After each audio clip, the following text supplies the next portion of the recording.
आगे देखते हैं कंसोलिडेशन ऑफ द एम्पायर। ठीक है, जो इंग्लिश थे उन्होंने एम्पायर को जितना भी कंसोलिडेशन मतलब इकट्ठा कर रखा था उसके बारे में। After N aggressive policy of territorial expansion, उनकी जो एग्रेसिव पॉलिसीज़ थी किनकी, ब्रिटिशर्स की। ठीक है, the British thought about the protection of their newly acquired provinces. ठीक है, अब वो क्या करना चाह रहे थे, जितने भी प्रोविंसेस मतलब प्रांत उन्होंने एक्वायर कर लिए थे, अब उनको वो प्रोटेक्ट करना चाह रहे थे। अब वो किस तरह से करेंगे। They were constantly threatened by the France, the Russians and the Americans. अब उनको फ्रांस से, रशियन से, अमेरिका से यहाँ से धमकियाँ मिल रही थी लगातार।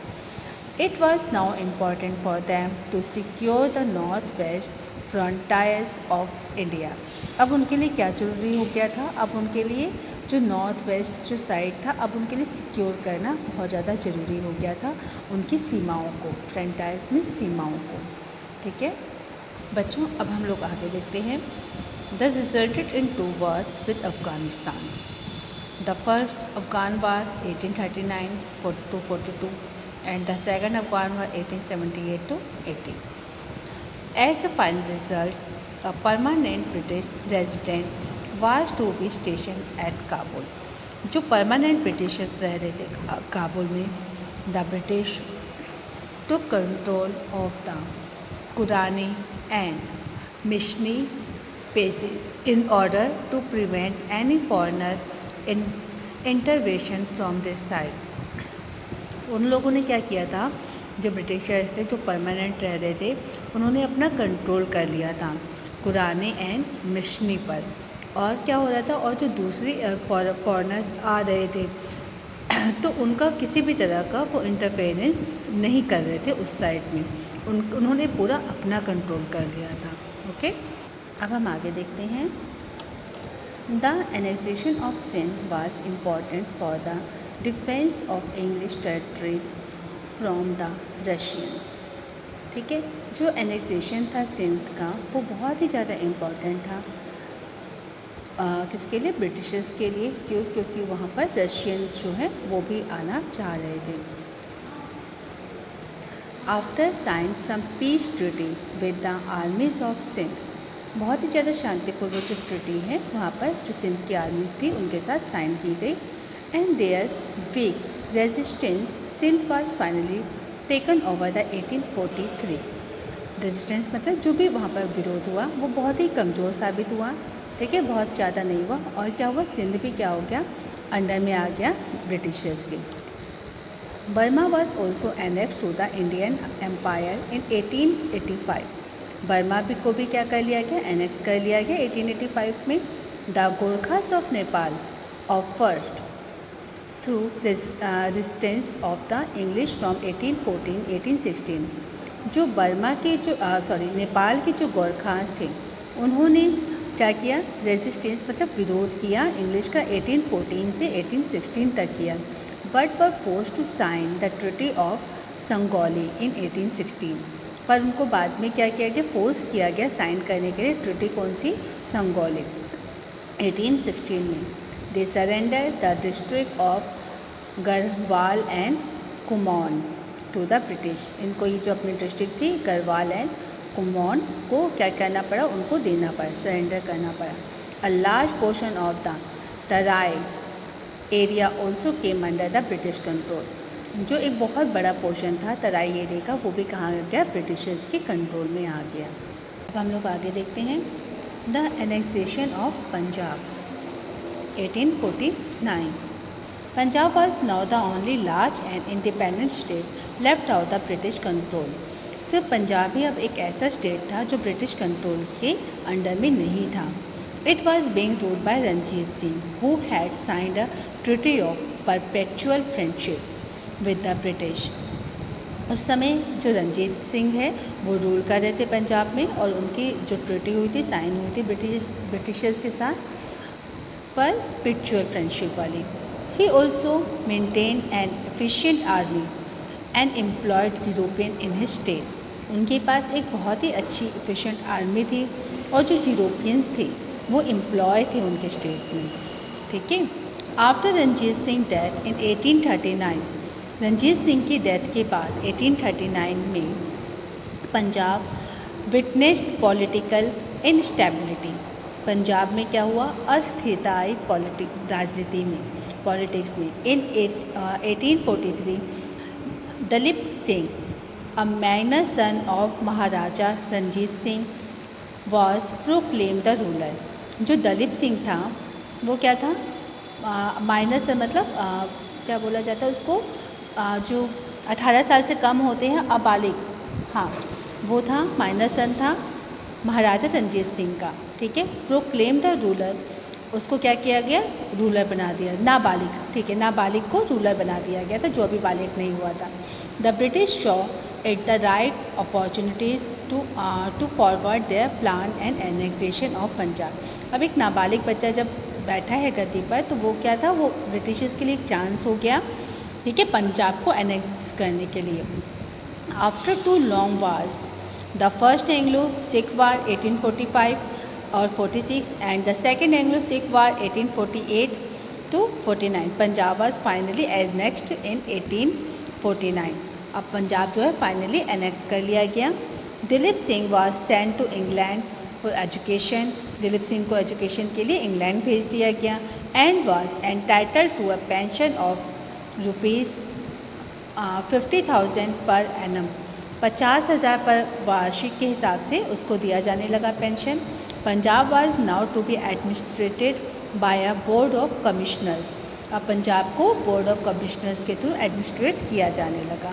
तो अब हम लोग आगे देखते हैं द सब्सिडरी अलायंस सिस्टम, ठीक है, जो सब्सिडरी अलायंस सिस्टम था अब हम उसको देखेंगे। Lord Wellesley became the governor general of India in 1798, जो लॉर्ड वेलेस्ली था अब वो बना था गवर्नर जनरल 1798 में।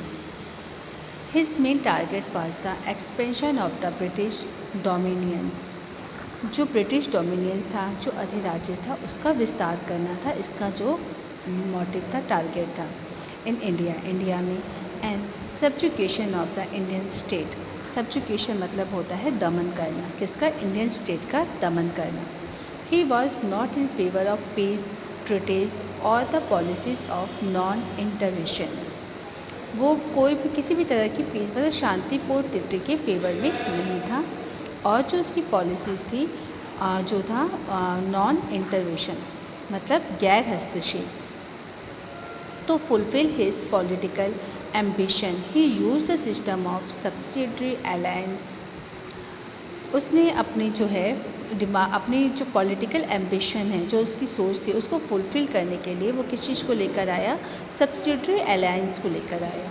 अ स्टेट अंडर हिज सिस्टम, जो स्टेट थे जो इस सिस्टम के अंडर में आते थे, had to surrender its external relations to the care of the company, उसको जो अपने बाहरी रिलेशन थे, एक्सटर्नल रिलेशन थे, वो कंपनी की केयर में रखने थे, ठीक है।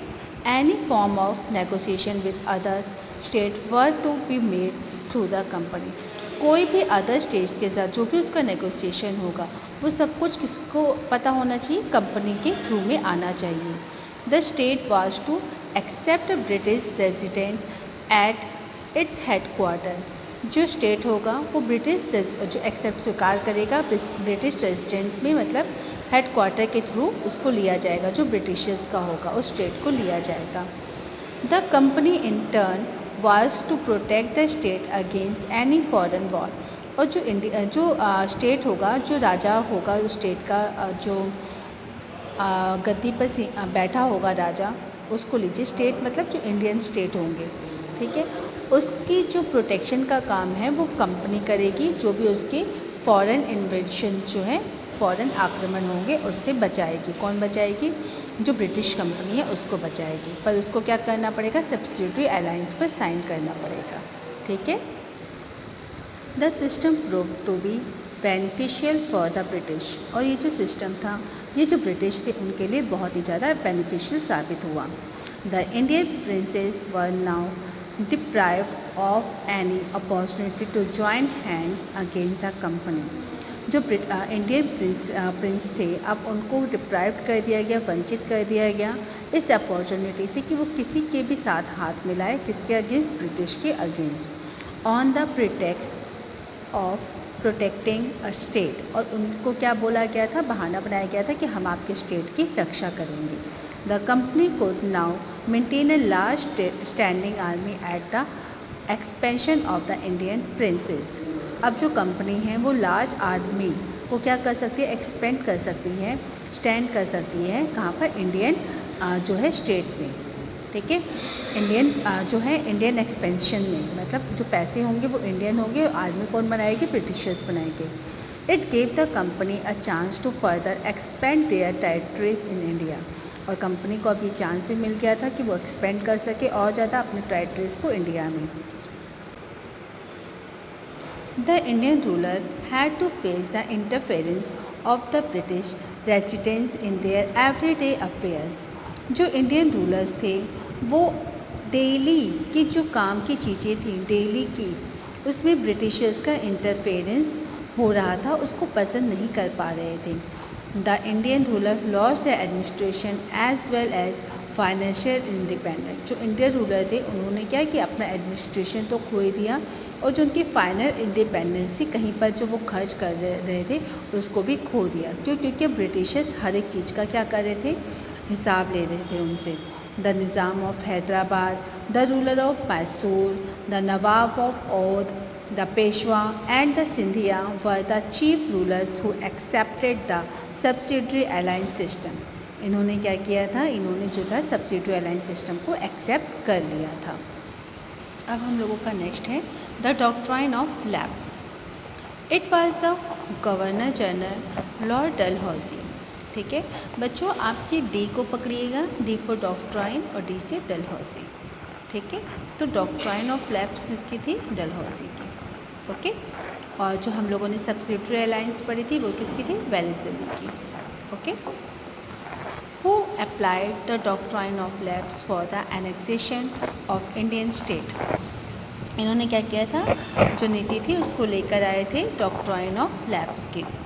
According to this doctrine, if the ruler of any dependent state died, अगर कोई जो रूलर है जो पर्टिकुलर स्टेट का है, अगर वो मर जाता है, ठीक है, विदाउट अ लेजिटिमेट हायर, बिना किसी अपने जो उसका वंशज होता है, मतलब उसके बच्चे की, ठीक है, जैसे कि उसका कोई बेटा ना हो, कोई उत्तराधिकारी ना हो, बिना अपने जो एक जो सगा होता है उस तरह का एक सगा बच्चा होना चाहिए, मतलब उसका अपना होना चाहिए। ठीक है, अगर वो बिना किसी लेजिटिमेट हायर के वो मर जाता है, टू द थ्रोन, ठीक है, जो उसका हायर देन हिज, आगे देख लेते हैं पहले हम, ताकि आप लोगों को अच्छी तरह से समझ में आ जाए।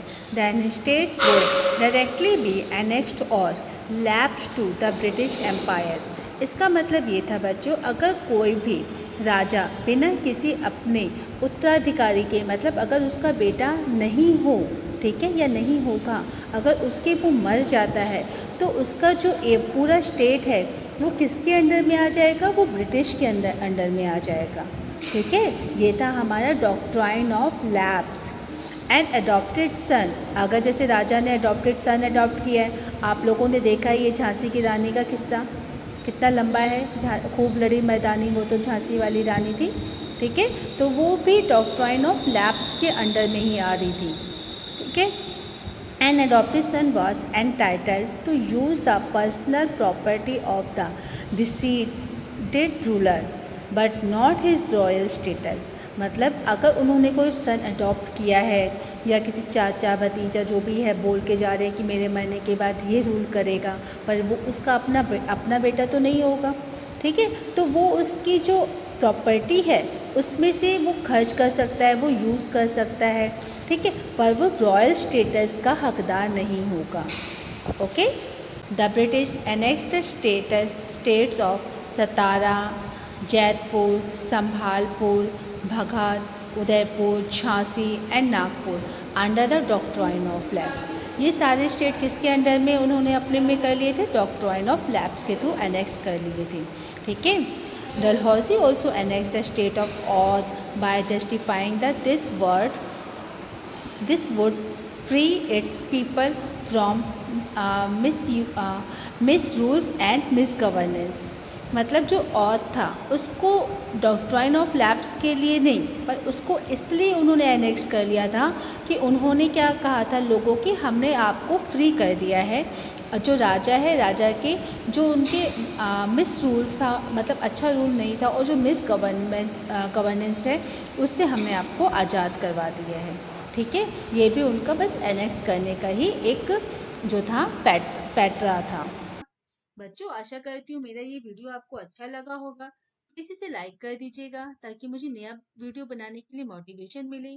शेयर कर दीजिएगा ताकि इसका बेनिफिट दूसरे बच्चों को भी मिल सके, और सब्सक्राइब कर दीजिएगा ताकि मैं कभी भी नया वीडियो अपलोड करूँ तो आपको उसका नोटिफिकेशन मिल जाए। Thank you for watching this video.